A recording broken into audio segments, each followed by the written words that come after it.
And we are live.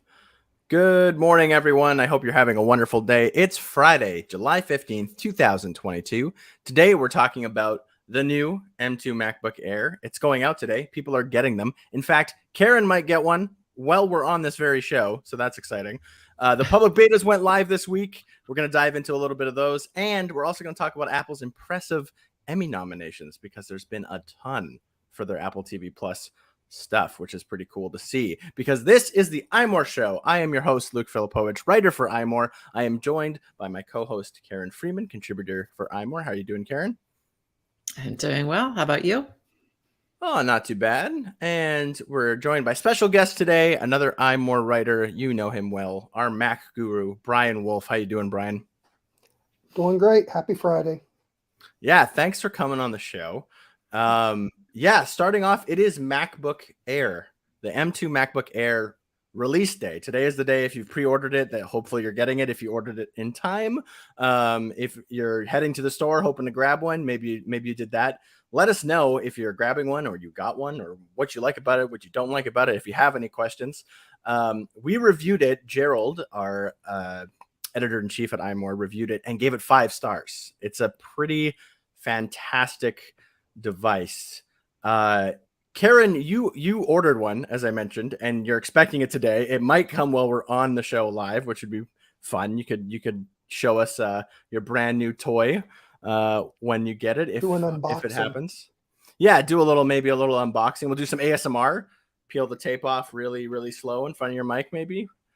But yeah, is there what like drove you to get it? What was your determining factor that kind of put you over the edge when you were like, yes, this is the next like MacBook that I'm getting? Well, I've been wanting to switch over to an Air from a Pro for a while because I travel a lot and I just want something very lightweight that I can stow in my carry-on bag. And I was waiting for the MacBook Air that really grabbed me, and this was the one with the M2 chip, and I'm excited to get it. Yeah, I think like, we talked about it about I guess I can't remember exactly. I can't even remember. It's been all a blur these last few weeks. But when the M2 MacBook, the 13-inch MacBook Pro came out, there was a lot of discussions that we had, as a team, and I think just around the Apple talking headspace as it is, that like what was that product really for? Who's it really for? Like, is it, by all accounts, Gerald also reviewed that one for us. By all accounts, it's a good machine. It's not like it's a bad machine, but it was kind of in this like weird place, and it's sort of a weird product, still having the touch bar being very kind of out of date, but having the newest processor is in this weird limbo state. But the MacBook Air, by all accounts, seems to be a really like fresh, awesome take on, arguably probably the best MacBook for most people. Like, most people don't necessarily need a Pro, I think. And the MacBook Air, I had one forever ago. It was a 2018 MacBook Air, and I still love that thing, especially as Karen mentioned. It's super easy to like throw in a backpack, not even realize it's there, carry it around. It's just on the go. It doesn't have fans, which maybe that makes you nervous, but it's like, I've never had a problem with MacBook Airs in the past to having to like do anything, and then it just sounds quiet, which is nice. You don't have that like jet engine sound if you start pushing it really hard. Plus the M2 is by all accounts, and from what Gerald has been saying as well, is that it's just a breeze, much like the M1 was kind of a revelation when it came out. The M2 seems to be like just improved on that in so many ways.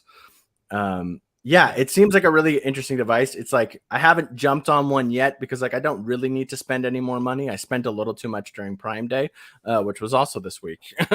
If anybody remembers those days that are all a blur. But it's probably the one I would buy right now. Like, if I was in the market for a MacBook, it's probably the one that I would buy. I think it would be able to do everything I need it to do without like costing too much or being like overwrought with things that I don't need. So it's more expensive than the old one. Yeah, that is true. And that is something that slightly disappointing to see a little bit. I'm always a fan when Apple can kind of lower or keep its prices as low as possible. But it is, usually the MacBook Airs come in at $99.99 typically, and it usually replaces the old one and comes in, and that's what the M1 came in as well. But then this year with the M2, it did get kicked up to $11.99, so an extra $200 you'll be spending if you have an older MacBook Air that you are maybe upgrading or just looking to get a MacBook for the first time.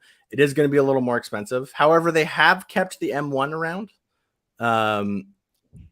at $9.99, so they're still, I guess, I suppose that's their justification that they're using, is the fact that, you can get a slightly older one. And it's not like the M1 MacBook Air is a bad machine by any means. Yeah. If I was buying a computer for a kid going to college, I would probably be getting that M1 because it does have the nicer price point. And when you send a kid to college with a computer, I mean, you don't know what's going to happen to it.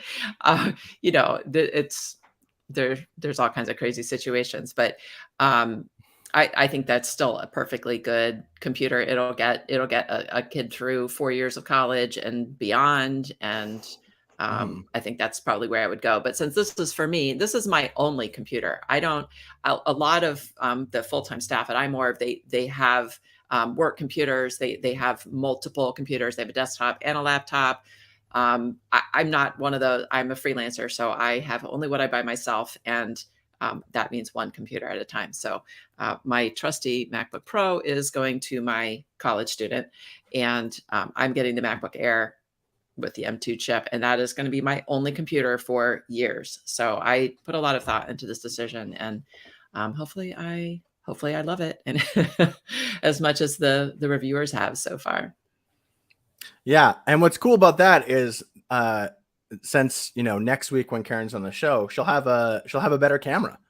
There's a better camera. Yeah, I won't look like a potato. You don't look like a potato. Well, yeah, it's not the best camera. Yeah, but you'll have the same kind of 1080p wide angle camera that they've been putting in their products lately. Which is cool, and it's exciting. And like I said, I have it in the iMac here that I got last year, and it's one of my favorite. Like, I don't need an external camera. I used to use external cameras all the time with Mac products because they just had, for so long, they just were stuck on that 720p crappy camera, and just especially in a post-pandemic world, it's just not good enough anymore. It's not cutting the mustard, as they say. So you'll be able to enjoy that, which is great as well. Please go check out Gerald's review. It's very lengthy, very in-depth. Like I said, it's 5 stars. He gave it 5 stars. It seems to be an incredible machine from everything we can tell. Let us know if you've got one. Tweet us at iMore.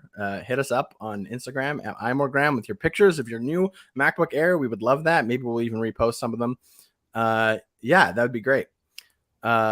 Moving on, though, a couple rumors we can get out of the way. iPhone 14 is not even out, but let's jump right to the iPhone 15 Pro Max, which is apparently, according to a report, going to get a major camera update, a zoom upgrade, in fact. So this is coming from Min-Chi Kuo, and says that the iPhone 15 Pro Max will adopt a new periscope lens for improved zoom. This is something that I think Apple, this is like kind of the newest like camera trend, I guess, if you want to put it that way, that we've been seeing in a lot of phones. Samsung's done it for a couple years now. We've seen it on like Xiaomi's and things like that. And it is pretty cool. I like the idea of like having a very super zoomed sort of periscope lens. It makes me mad though. I'm mad because it sounds like it's only going to be on the Pro Max, and I can't get a Pro Max with my little tiny hands. So I'll get the Pro, but to not get the periscope on the regular Pro and only have it on the Max, I hate when they do that. It's like not fair for people with small hands. But, and then supposedly the 16, it's supposed to come to both. So if they could do it No. both on the 16, then why not put it on both for the 15? Just that's all I'm saying. Because that's a feature I really want. Yeah, Karen, you bring up a good point. That it is a little weird that we're hearing that, yeah, according to the rumor, that the 15 Pro Max is going to get it. But then when the 16 comes out, both the Pro Max and then the Pro model will get it. So I don't understand what the difference is there. There might potentially be a hardware thing we're not aware of yet. Hey, Maybe guys. that hasn't come out. Yeah, here. money is Brian. Is it money? It's exclude. It's justification for the Max, so they can charge more. And I think that's what other industries do. They come out with something and then eventually it makes its way down. Yeah, I know you're right. That's why, but it still makes me mad. Yeah, and I agree with Karen a little bit. Like a lot of people have been in a bit of a hubbub about, like, we're hearing that the iPhone 14 series, that the regular iPhone 14s aren't going to get a processor upgrade, but the iPhone 14 Pro models will. So both the Pro and the Max. And a lot of people are kind of upset about that. And that doesn't bother me as much as like when they gatekeep features to like one specific device, especially within a series. Like obviously if you have an iPhone 14 and iPhone 14 Pro, you're going to expect something to be different between them. I think that makes sense. And there is a price difference there to, justify that. But when you get to like, when you're in between the Pro and the Pro Max, which, it's not even new anymore. We know that the Pro Max has had some fancier camera features, ProRes and things like that with the iPhone 13. And it's kind of a new trend for Apple, and I'm not sure I love it. I'm not sure I love it. As someone who I typically don't get the Pro phones, I find that just like the basic phones are good enough for me. When I do upgrade, I don't upgrade all the time. In fact, I just upgraded, I'm putting that in quotes, like this past year from like an iPhone 6 finally to an iPhone 11 because I decided I wanted to save a bit of money and I didn't need anything more than that because phones last quite a while, folks, if you didn't know. But yeah, so I'm excited at the idea of a periscope camera because I do think it's, although it is kind of like the hot trend when it comes to kind of phone cameras right now, I think it's very useful. And as someone who does like to take photos quite a bit, and I have a dedicated camera that I use pretty often, but like my iPhone's in my pocket all the time, so clearly I'm going to pull that out a lot when I'm taking photos, and I like to try and be creative and find different ways to use it. So any more options that they can give iPhone camera enthusiasts, I think, are great. Of course, having to pay a lot extra for those options does kind of suck. And I was wondering about that because I buy the Max every year, and I do it because of the size of the screen, not so much the cameras. And, right, totally. They always come out with the beautiful videos afterwards showing what they can do with these cameras. And I sit back every year and I'm wondering how many average users actually use some of these new features. Now, I agree with you that the new periscope feature sounds exciting, but some of these features, it's kind of like, it's starting to feel like overkill. Maybe not worth it. Yeah, I mean, I think you, with anything, you really got to try and weigh the pros and cons of your use case, right? Everything kind of comes down to use case, and that's sort of one of the great things about Apple is that they and Apple's not that Apple's the only company that does this, but one thing that's great about Apple is that they do, I feel like, do make a line of devices, whether that be their iPad, their iPhones, their Macs, that do kind of cover a spectrum of uses that people would use them for and would actually be good for. Not everybody needs a MacBook Pro. The MacBook Air is going to be so good for so many people, and it's the same with the iPhone Pro. Not everyone's going to need it, and a Pro Max, not everyone's going to need that either. It all depends, what you value, what you want to spend your money on, what you think you'll use a lot, or if you're just somebody who just likes to have the biggest and best phone every year, that's fine too. If that's you, go for it. I'm not going to tell you. Yeah, I'm not going to. You're For saying, me, Karen? it's the camera. My iPhone is my primary camera, and like I mentioned, I travel a lot, and that's where I take all my travel photos. So I want to have the best camera I can have on my cell phone, and that is So the only reason should I you get the buy the pros. so you get a Pro, you don't get the Pro Max because of your hands, correct? Right, right. But I mean, and not just my hands, but like I carry a tiny purse. My clothes have tiny pockets. And the Max just doesn't work really well for women. Honestly, it's just if you're going to carry a Pro Max, like you have to sort of change your life around it. You have to buy a bigger purse. You have to get I mean, different kinds of clothes, like regular jeans, there's an regular women's jeans. It won't fit. there is an argument. I mean, over the years, sometimes the Pro has the exact same features as the Max. It sounds like they're going to Hmm. divide and conquer again. And I agree with you. I mean, that's kind of it limits who can use the Max and all the new features.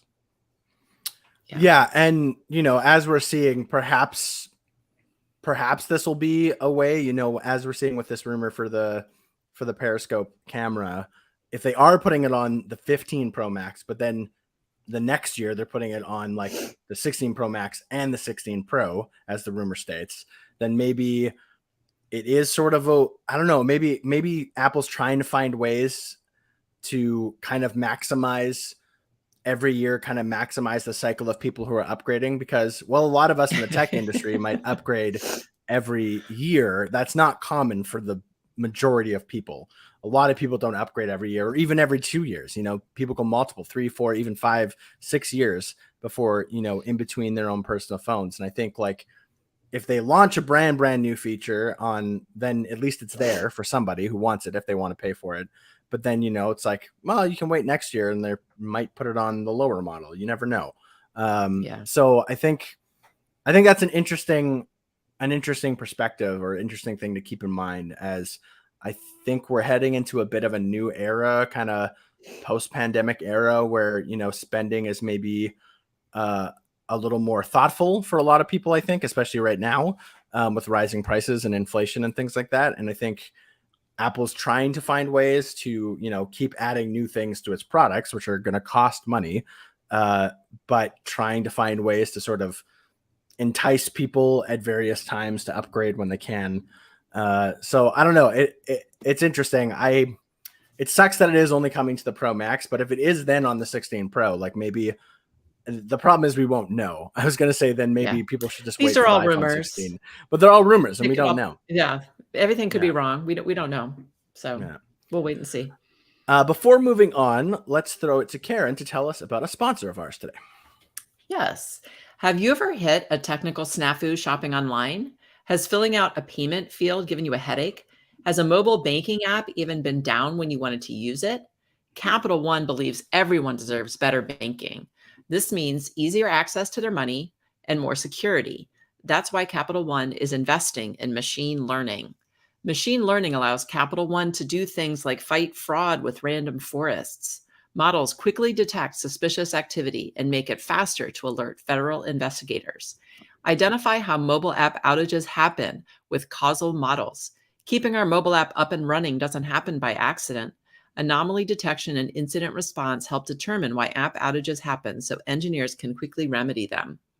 Speed up online shopping with machine learning at the edge. Make shopping with virtual card numbers smoother and more secure. This technology is based on logistic regression models and running inference in the browser.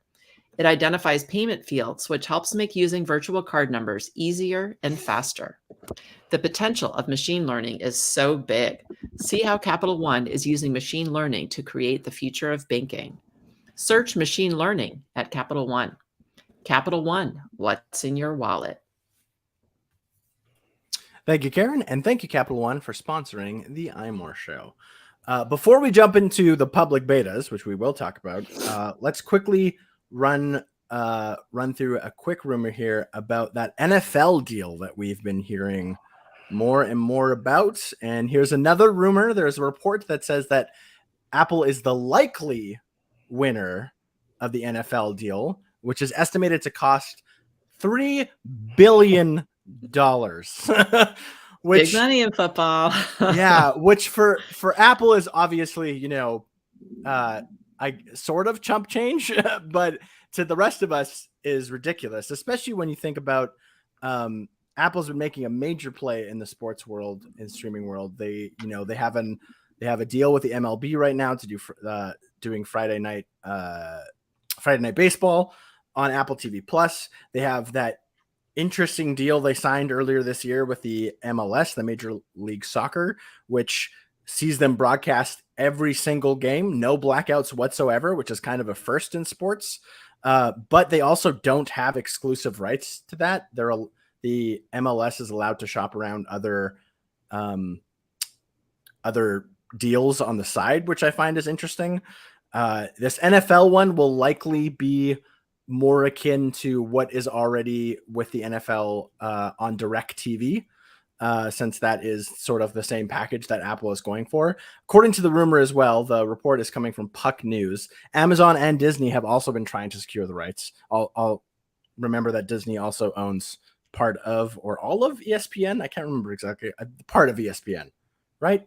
Something like that. But Amazon and Disney have also been in it, but apparently Puck News has said that the Apple is the most likely winner out of this situation. So still a rumor, still don't know what. Originally, the deal was rumored to be about $2 billion, but apparently the price has jumped up to about $3 billion. So what's another billion here or there, right? Yeah, I think it'll be interesting to see if this goes through and Apple does win this. Like, does it become part of Apple TV, or is it going to be a separate thing? I have a feeling it's probably going to be a separate thing. They're probably going to have to keep it relatively similar to what already exists, except it'll just be with Apple. Because Bryan, what do you think? You're a big football fan. Yeah, I was just thinking, I've used DirecTV Sunday Ticket every few years, and it's about $300 a year. So I'm figuring, since this one would be offered to everybody, not just satellite customers, if they can give it to us for under $150, I think it would be a big deal. It definitely will not be part of Apple TV Plus as it stands right now. I think it's a done deal. I think that if you know anything about broadcasting, Amazon is jumping on board for Thursday Night Football in just a few weeks. That starts. And of course, ESPN has covered football for decades. So I think we'll hear something probably in September. But we still have a year until it starts. So, but it's exciting. I mean, that's exactly what Apple wants to do, is go for the biggest one. Yeah. And I'm not much of I don't really watch football that much. I'll catch the occasional game, but usually I'm watching the CFL because I'm a Canadian, which is very different. But are they going after their coverage? I know, not as far as I know. And although if they did, that'd be great. I think that'd be hilarious. I'd love that. But yeah, I've heard the rumor doesn't go into this too much, but the general consensus around the industry is that we're not sure how much cheaper Apple would really be able to make the package, because there is side deals with some of the broadcasters in the US that like have to be respected in terms of how much things cost and whatever. And that's one of the reasons why the direct TV package costs what it does, apparently.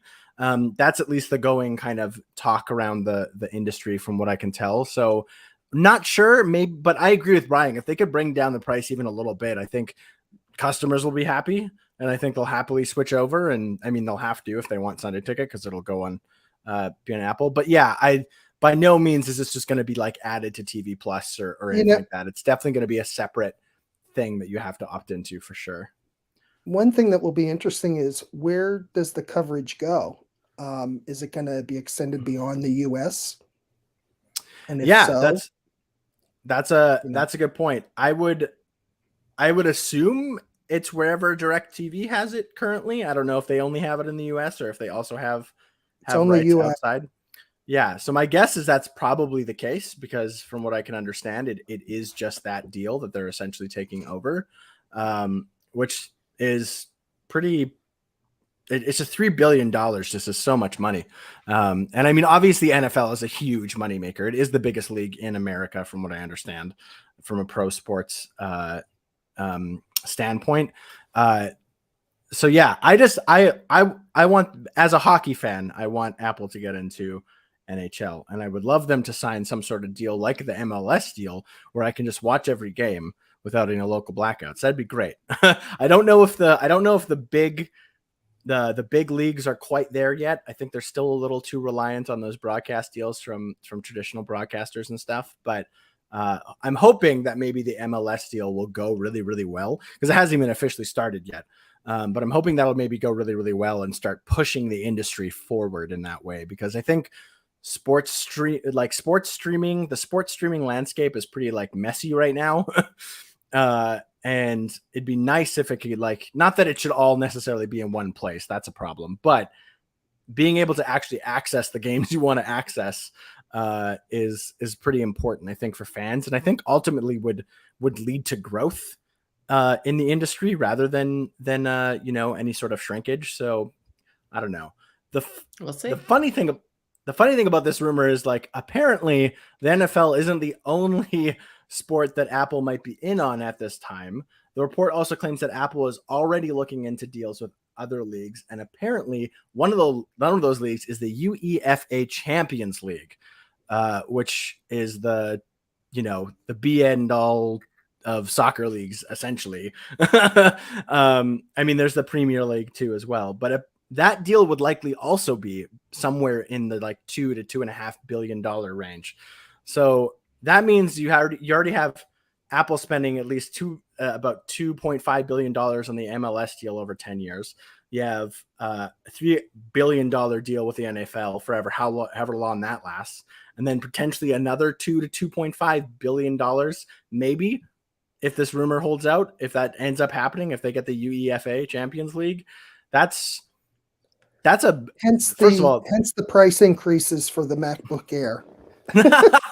Right, we're paying for Apple's mortgage, so to speak. No, I mean, obviously Apple's got $1 trillion market cap. Like, Apple's got money to spend. They're not worried about spending money. Also, keep in mind, even though it's a huge outlay of money, it's highly profitable. So it all comes back and much more. So don't be worried about Apple. Yeah. I don't think anyone's actually worried about Apple.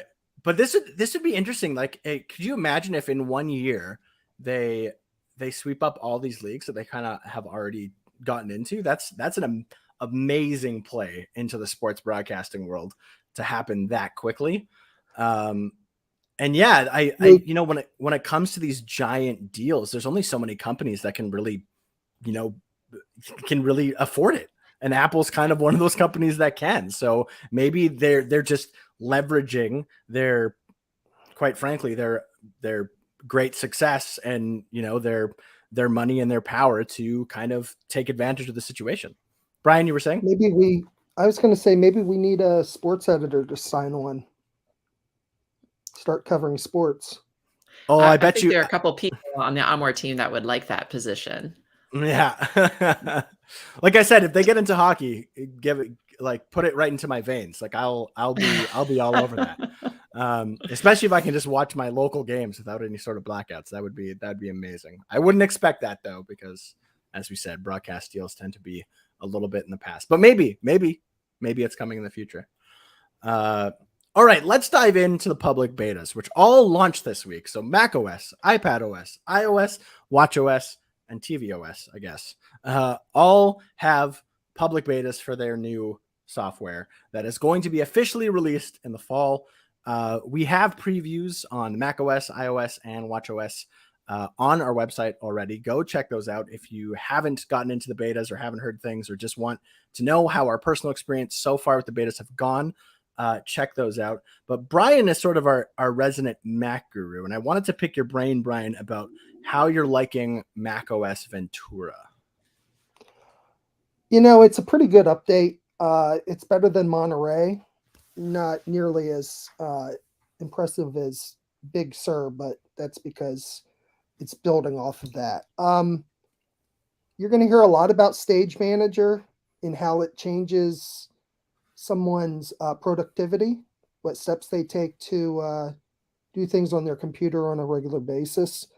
And I think that the new camera option where you can use your phone as the camera, that sort of makes even that 1090 camera that's coming on Karen's MacBook Air look even less, that makes it look less impressive. So I think that that's kind of interesting. I'm amazed at how good the software works, even though it's only in the first beta for the public.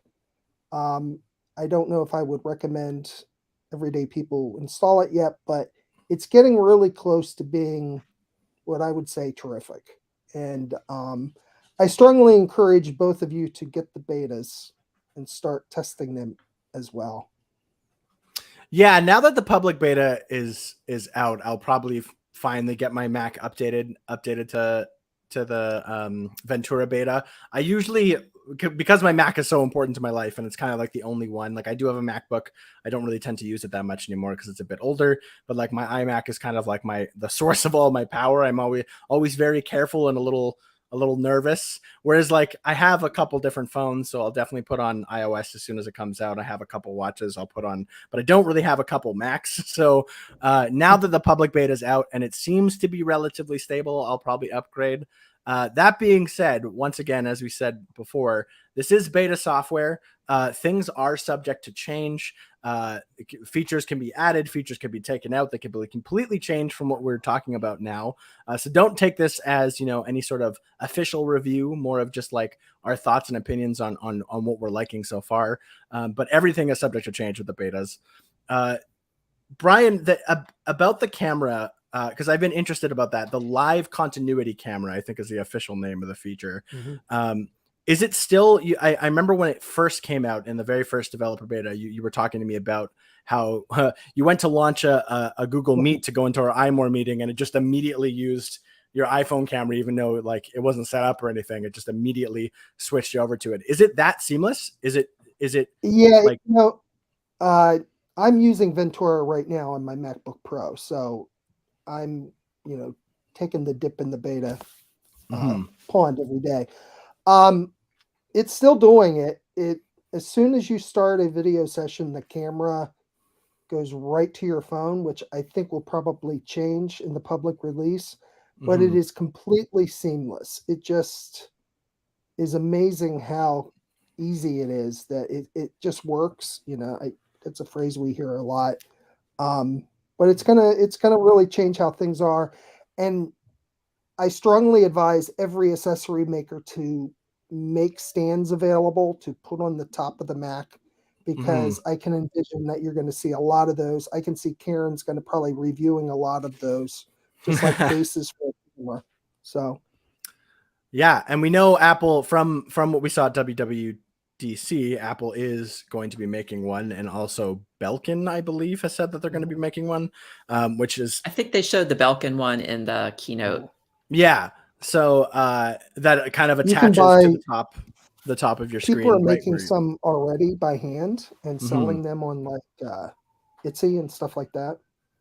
Yeah, and also within a month, that there's going to be the accessory makers are going to all be making them. There's going to be tons of choices pretty soon. And it's funny when that was announced, a lot of people were talking about how like, well, when I'm in a meeting, I want to be on my phone, which I find which is pretty hilarious. So there is some downsides, but I think just the ability to have like Bryan said right off the top, like, the new cameras in MacBooks are finally getting better. They are getting the upgrade they should have had probably years ago, but now you're going to be able to strap your iPhone, whatever iPhone that is, your iPhone 13 Pro, and you're going to be able to use that. Which I think it's a great option to have, especially as more and more people are getting into, becoming online personalities, whatever you want to call it. Like the initial outlay of the equipment that you need it's getting less and less, because all you need is your laptop, your phone, and a somewhat decent microphone, and you're all set. You've got a professional setup basically. Yeah, and especially if you're someone who travels a lot, maybe for work, and you have like maybe an at-home desktop, but that has maybe a better camera, but then you use maybe an older laptop or just a laptop that has a little less good of a camera, Yeah. then you have the option to have your iPhone's going to be with you. You have an option to kind of pop your iPhone on either in a stand, or maybe if you have a little tripod you have set up for your iPhone. There's tons of those out there. Yeah. Maybe you use that as a. But you know, once again, Apple's putting some companies out of business, as it were, because we don't need to buy separate webcams now. Yeah. Well, I mean, True. you can feel bad for those companies, or you could say they're getting a push to do something really spectacular and different if they're going to still stay in business with that. But the other thing, that thing that's cool about the continuity camera is that you can be doing something with your hands. So I'm just thinking of, I know it's weird, but I watch like nail polishing videos and stuff. I like to watch those kinds of reviews. But you can picture, like, if you're doing something with your hands, whether it's you're reviewing nail polish or you're reviewing tech or really anything, teaching somebody how to do something, crocheting, whatever, with your hands down in front of your computer, the continuity camera will give you that top-down view through like magic. I mean, there's nothing up above you. I mean, they're just using like mirrors or smoke and mirror. I don't know, but it's very cool. You can get like that top-down view without having to buy any special equipment, without any kind of overhead, anything. Yeah, you do, from what I understand, and Brian, correct me if I'm wrong, but in order to use that, the top-down view, you need to have an iPhone that has that wide-angle camera. So you need a somewhat newer I believe iPhone. so. Yeah. Yeah, because what it does essentially is it's cropping that wide angle that it would catch down here and then showing it as if it's sort of above you, even though it's not. But it's a really cool feature. And I think, like, as Karen's saying about people trying more things online, having more like YouTube channels or TikToks or things like that, I think like it'll be a big boon to be able to have this one device that kind of can do these multiple things, and be able to do it right on your Mac. And as Brian can attest, so far it seems pretty seamless, which is nice. Until we will continue this conversation in just a second, but Karen, why don't you tell us about a sponsor of ours? Yes. Do you have an account with Coinbase, or are you thinking of opening one? Do you own any Bitcoin, Ethereum, Cardano, or other cryptocurrency? Cryptocurrency may represent the future of money. It's one of the most exciting investment opportunities to come around for some time. But what about taxes? When you do anything in life, there's one way to do it, and then maybe there's a smarter way to do it. You might already be investing in cryptocurrency, but did you know that you can trade Bitcoin, Ethereum, and over 80 other cryptocurrencies in a tax-advantaged IRA? With an Alto crypto IRA, you can trade crypto like Bitcoin and defer or avoid the taxes. Get into investing crypto and do it in a tax-advantaged retirement account. Alto's crypto IRA is the easy way to get crypto into an IRA. Trade all you want without the tax headache. Create an account in just a few minutes, no setup charges, and no account fees. Ready to take your investments to the next level? Diversify like the pros and trade without the tax headaches. Open an Alto crypto IRA with as little as $10. Go to altoira.com/iMore. That's ALTOIRA.com/iMore. Start investing in cryptocurrency today. Go to altoira.com/iMore. Thank you, Karen, and thank you, Alto, for sponsoring the iMore show. Brian, what else in macOS Ventura are you liking right now? What do you think is interesting? This is kind of on a negative side. I wish Freeform was coming when the rest of everything's coming out. Freeform is that new software that they've also introduced for iPad and iPhone, which is sort of, you have a blank slate and you can creatively save things. So that's kind of a disappointment. Back to sports, I really like in the news app that you're going to be able to assign a My Sports section. And it really looks good on Mac, because you can say your favorite team is this, and suddenly you get all this information, including video, about your favorite sports team. Overall, it's a great upgrade. It's going to be very interesting to see what comes next, because every year I'm like, well, they can't do anything else. I mean, the software's been around for 20 years, but they do every year. They come out with new goodies for us to try. Mm-hmm. Yeah, and it's it's interesting the evolution, and I haven't tried, like I said, I haven't tried Ventura myself, but I have been excited to see it build upon, you know, that big change we saw with Big Sur. And that's same with Monterey. Monterey was kind of an incremental improvement, but it seems like Ventura's kind of really taking that to the next level, which is really nice.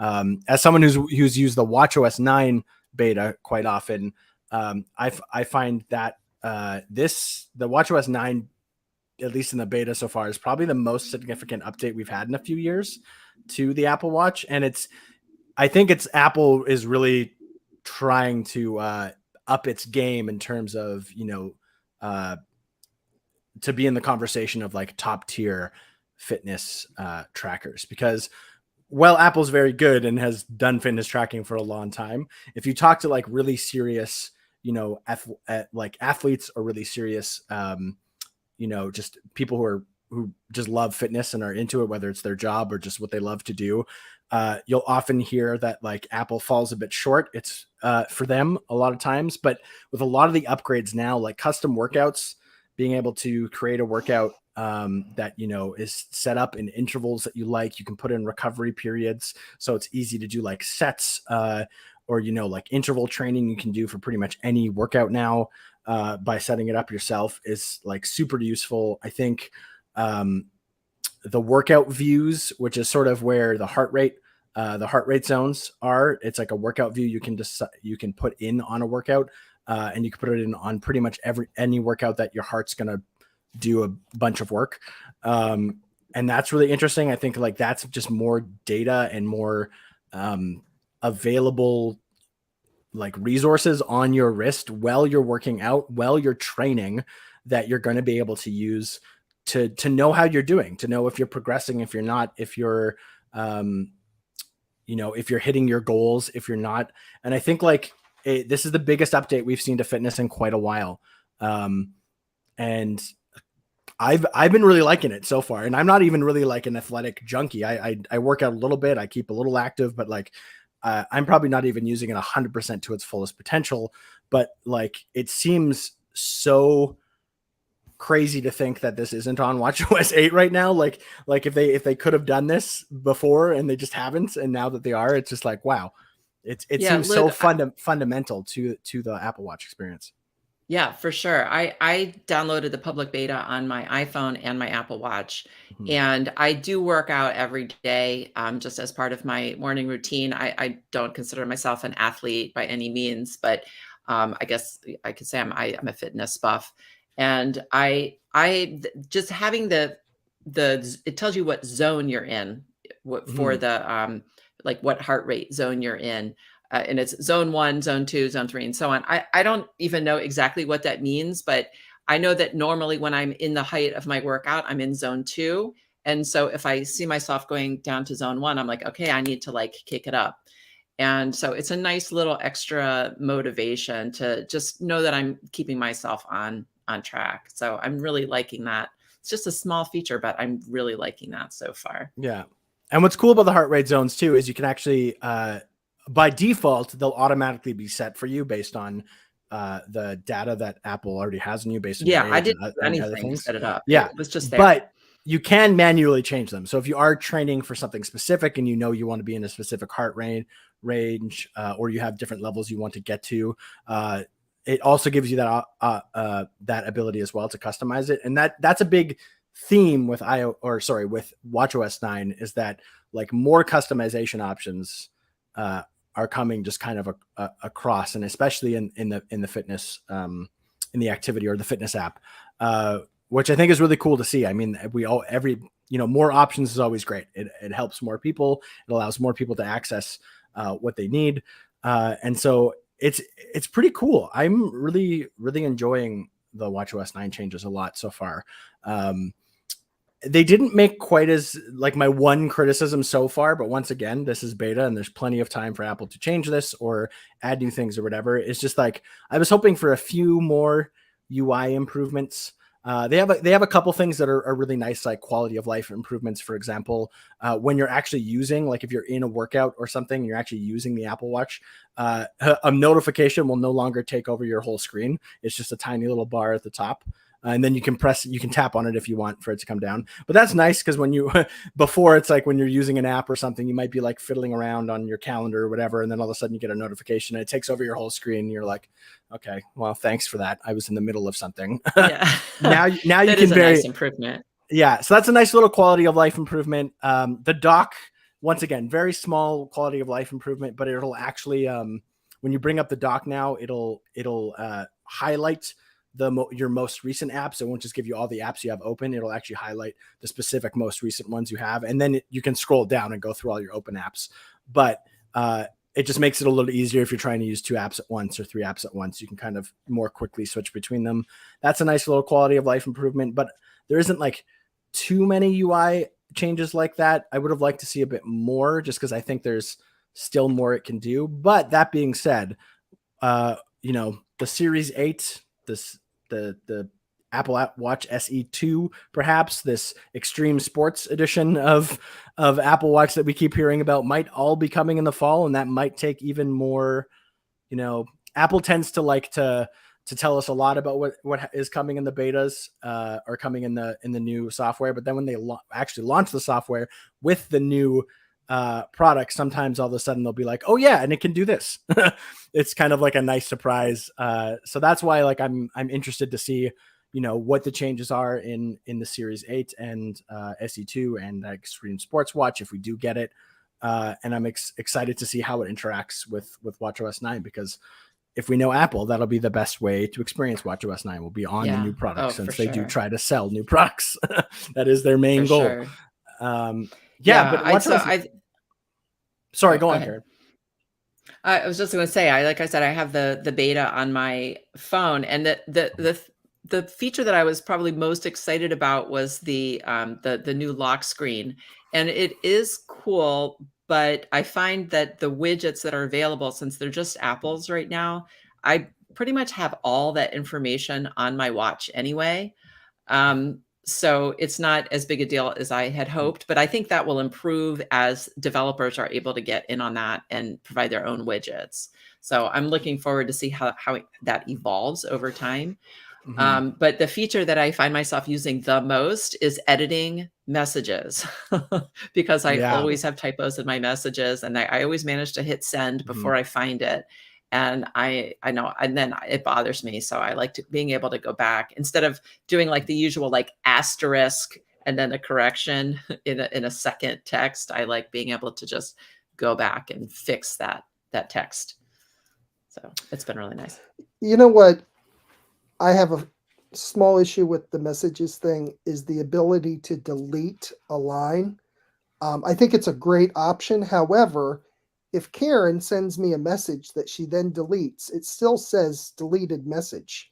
So my natural instinct is going to say, hey, Karen, what did you say that you didn't want to say? Right. Right. So it's kind of like... Yeah. And if that was the case, then I would say, oh, I was actually trying to text somebody else and I accidentally sent it to you.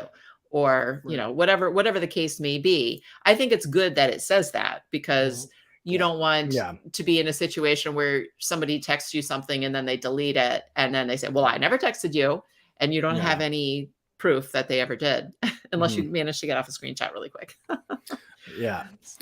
Before we continue and wrap up the show, I'm going to tell you about our friends at Henson Shaving. Are you shaving and getting a ton of razor burn? Having a bad shaving experience, cutting yourself a lot? It might be because you're still using those crappy cartridge razors. They put way too much pressure on your face. They go across your face way too often, and that causes irritation. You know what's better than a cartridge razor? A DE safety razor. They are amazing, and Henson Shaving makes one of the best ones. They are made right up here in Canada at an aerospace machine shop, so you know that they're manufactured at the highest quality. One of the reasons why they're so good at giving you a clean shave is they greatly limit blade exposure. The blade only sticks out about 0.0015 inches, or roughly 27 microns. That's really small, in case you don't know.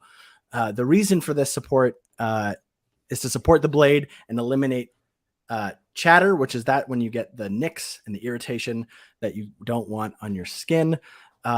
Honestly, the best thing about Henson shaving razor is that they last forever, and blades are only about 10 cents each.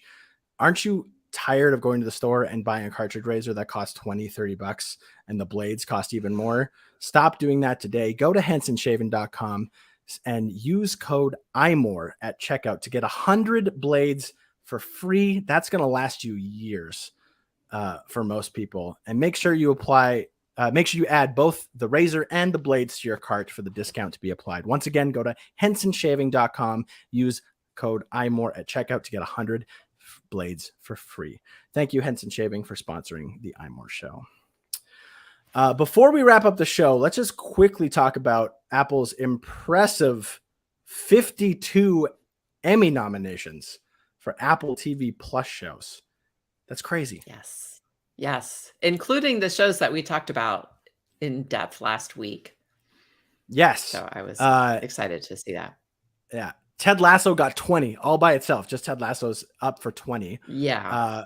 But other shows like The Morning Show, Severance, Foundation, they're all up for various awards across various categories. I haven't watched the Emmys in a few years. I'm more of an Oscars person because I'm really into movies. I'm more of an Oscars person, but like, because I've seen like a good amount of these shows and because like I'm just kind of into it, I might actually watch this might make me watch the Emmys. Apple might have inherently made me one of those Nielsen ratings numbers on Emmy night. I'm excited. Brian, you weren't here last week, but we kind of talked about some of our favorite Apple TV shows. What's your favorite Apple TV Plus show right now? Severance is great. Is it the best drama of the year? I'm not sure, but it's awesome. One that you probably didn't talk about is Blackbird that just started. It is an incredible show. It's a 6-part miniseries, so check that out. But as far as the Emmys go, no surprise. I mean, they are coming out with high quality products. There's a lot of shows that I might not really like, but you can tell that they're all high quality, and there's something for everybody. And it will be amazing to see what they do in the coming years, because in 3 years, they've really come a long way. Yeah. I was disappointed to see there were no Emmy noms for All Mankind, which is a huge favorite of mine. But I have seen Ted Lasso and Severance, which we talked about. Schmigadoon, I also watched. Morning Show, Pachinko, Foundation, the shows we talked about, I love. Foundation, Pachinko, and Schmigadoon, I thought were kind of okay. I was surprised to see they got so much Emmy recognition, to be honest, but they were all fine. I mean, they're worth checking out, but I wouldn't call them like the top TV shows of the year. Just my opinion. Totally. But I mean, yeah, 52 Emmy nominations across 13 titles, including Outstanding Drama, incredible. Outstanding Comedy, Outstanding Hosted Nonfiction Series, Lead Actress, Lead Actor, lots of drama series, and comedy series. So like it's not like they're just up for, like special effects or makeup or anything like that, which are all important, but like they're up for like the big ones that everybody usually talks about, the actors, the series, things like that. So it's really cool to see. I'd like, it's interesting when Apple TV Plus launched, 3 years ago now, 3 years ago, 2 years ago, 3 years ago. I was always kind of wondering where it was going to go, like how successful it would be. And I mean, it's probably still, in terms of subscribers, it's of a streaming show, it's probably still much one of the smaller ones out there, especially compared to like the big sort of 3, I guess. But it definitely, as Brian pointed out, they're making quality shows, and there does really seem to be kind of something for everyone. They're really trying to hit all their bases. There's some great little family shows and kids shows on there as well.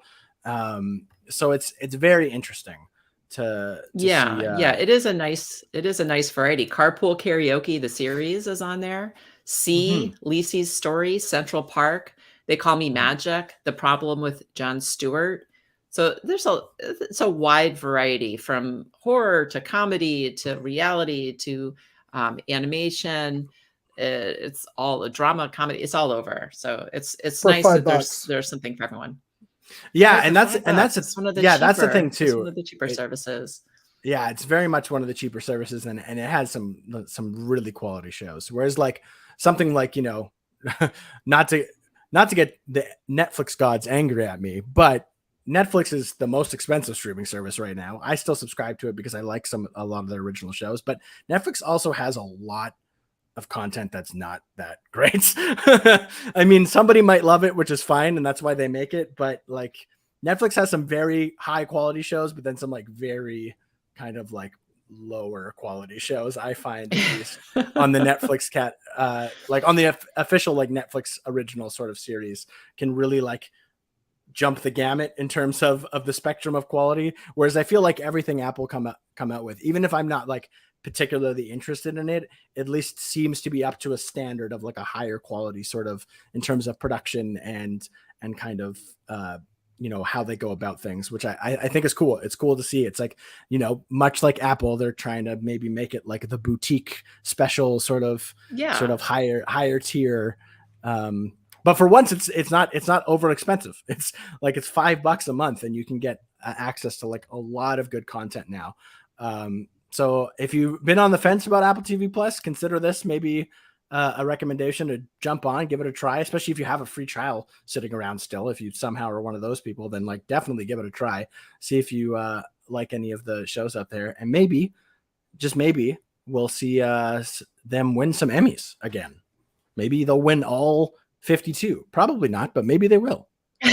Well, some of them are in competition against each other, so they can't win all of them.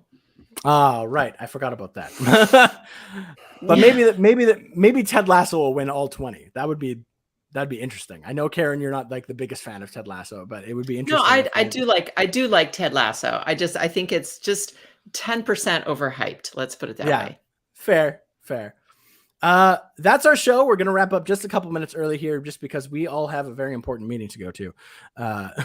So we're going to wrap up a little early. Bryan, thanks for coming on, talking about your macOS experience and joining us anytime for the chat. Karen, thank you as always for your wonderful insight and analysis at this week's show. Thank you to our audio editor, Jim Metzendorf, for making us sound so good. And thank you to all the sponsors who made the iMore show happen. And thank you to all of our listeners who also make the iMore show really happen, because we love hearing from you. Tweet at us at iMore. Tell us about what you're liking about the betas. Tell us about your new MacBook Air. There's so many things to talk about right now. You can also hit us up on Instagram at iMoreGram. Thank you very much for listening, and we'll see you next week. Bye. Bye, everyone.